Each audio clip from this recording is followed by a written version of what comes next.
I own a lot of rock tumblers. So why do I have two brand new tumblers in my fleet?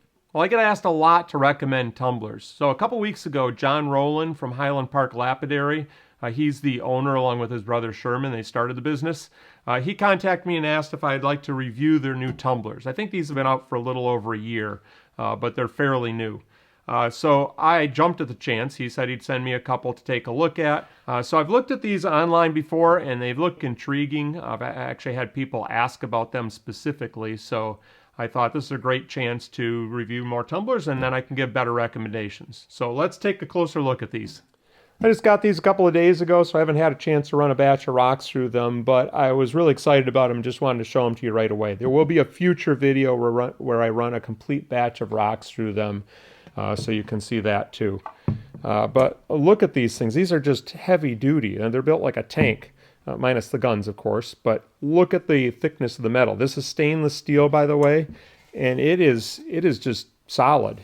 Look at the barrel guide here. That does not need to be that thick of metal, but it is. By the way, I like this kind of barrel guide.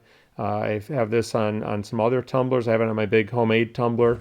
These work really well. Some other tumblers have just sort of a little plastic nub that sticks out there and the barrels rub against it, and they always wear out, and I just don't like that style as well as this style.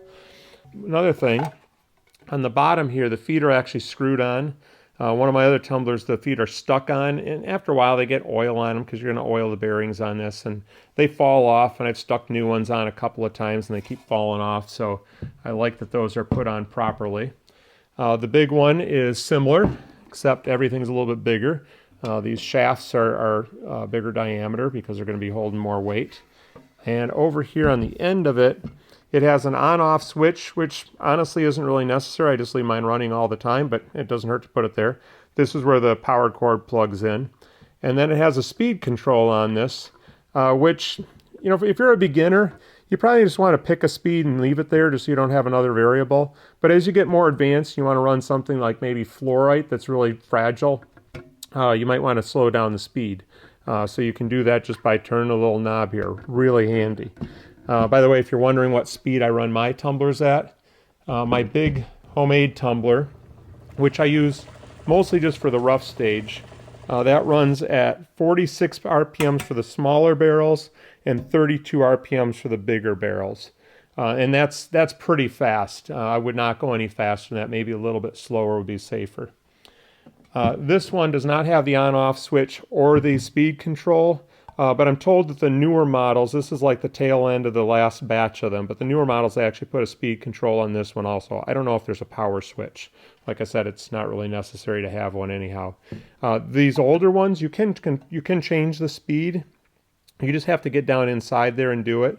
It's not in a very convenient location, so I'm glad they're adding the switch on the outside. But it is adjustable.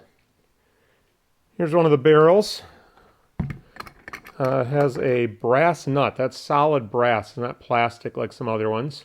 It's got some heft to it. Washer, which is handy for getting the top off. And this barrel design I have on a couple other tumblers. I think 3 other tumblers have the exact same design of barrels. This barrel design is great. They just don't leak. Seems like nice rubber. Not sure how you judge nice rubber, but as rubber goes, that seems fine.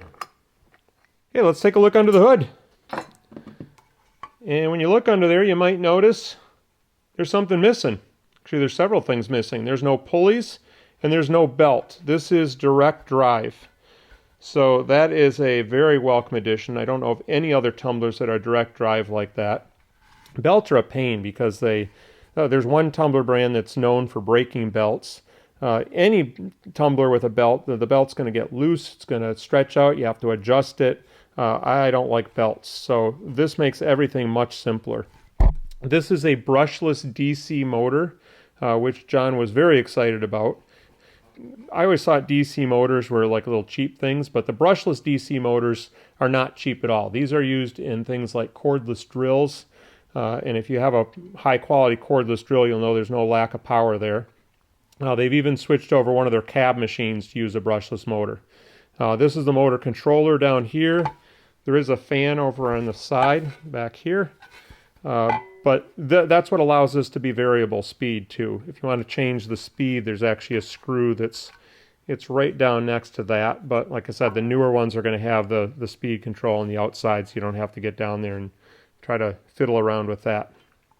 Let's take a look at the other one.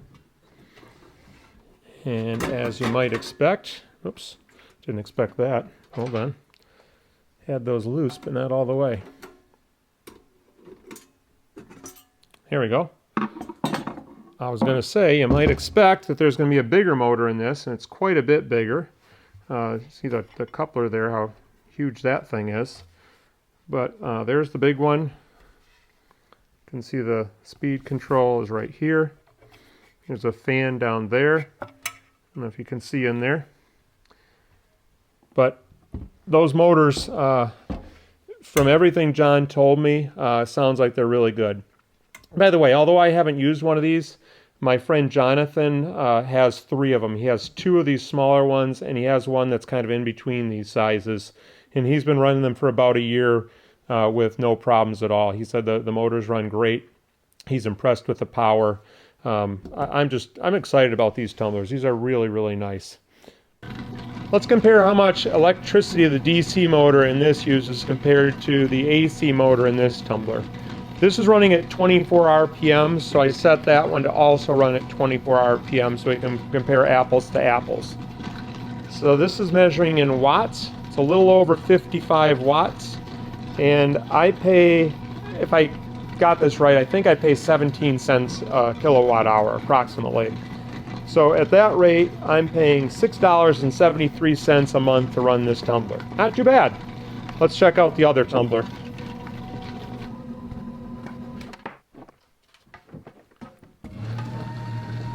So you can see here, this is using about 12 watts, 12.6. It fluctuates. I actually calculated at 13.5 watts because last time I turned it on, it was reading a little bit higher. Oh, there we go. We hit 13. So I did 13.5, and at that rate, it's going to cost me $1.65 a month to run this tumbler. So $6.37 versus $1.65. This one wins. I just want to make a quick little note about the safety of these 2 tumblers. These have both been running for about 2 hours, and this motor is very warm. In fact, that's about as long as I can leave my hand down there. That's really hot. This motor is just barely warm. It's not much warmer than the frame is. Besides that, this is underneath a cover, so you're not going to touch this motor anyhow. The other thing is, this is a 110 volt motor, and this one has a power supply, so at the motor it's only 24 volts. It's unlikely that you'd spill water on these, but I'm thinking about kids being around these, touching them, or possibly just sloshing some water from the barrel in there. I'd rather dump it on the 24 volt motor than the 110 volt motor. So I think this one is just a little bit safer. So I just told you a lot of really good things about these tumblers, but are there any problems with them? Well, when I talked to my friend Jonathan, he said the only problem he'd had, and he said it was a very small problem, the brass nut on this is a soft metal, and the stainless steel guide is a much harder metal, and the guide was wearing out this little groove in the nut. So he inspected this, and he found that it was a little bit rough around the edges, or had a little burr or something. So he took a piece of sandpaper and just sanded these off, and he said since then it hasn't been a problem at all. What's funny about that is just I think the day before I talked to Jonathan, I talked to John at Highland Park, the engineer, and he said the only thing he was unhappy with right now was that this nut was wearing out. So he's well aware of what the problems are. He's already fixed a couple problems of these over the last year or so that they've been making them. So I'm really impressed with John. He seems to really care about the lapidary arts. He loves this hobby, and he's trying to make the best possible equipment he can. And from what I've seen here, I'm really impressed. I'm looking forward to seeing some more of their equipment in the future. They've got a lot of different things. They have saws and sphere machines and ultrasonic drills. They have all kinds of stuff. So go check out the Highland Park Lapidary website. I think you'll be really impressed with what you see there. And they do have free shipping on anything over $50, so the prices you see are all you're going to pay. This is a sponsored video. They paid me in tumblers, which makes me happy. And if you click on my link, it is an affiliate link, so I make a small commission there. But it doesn't cost you any extra. It helps me out, so I'd appreciate it if you used it. Thanks for watching.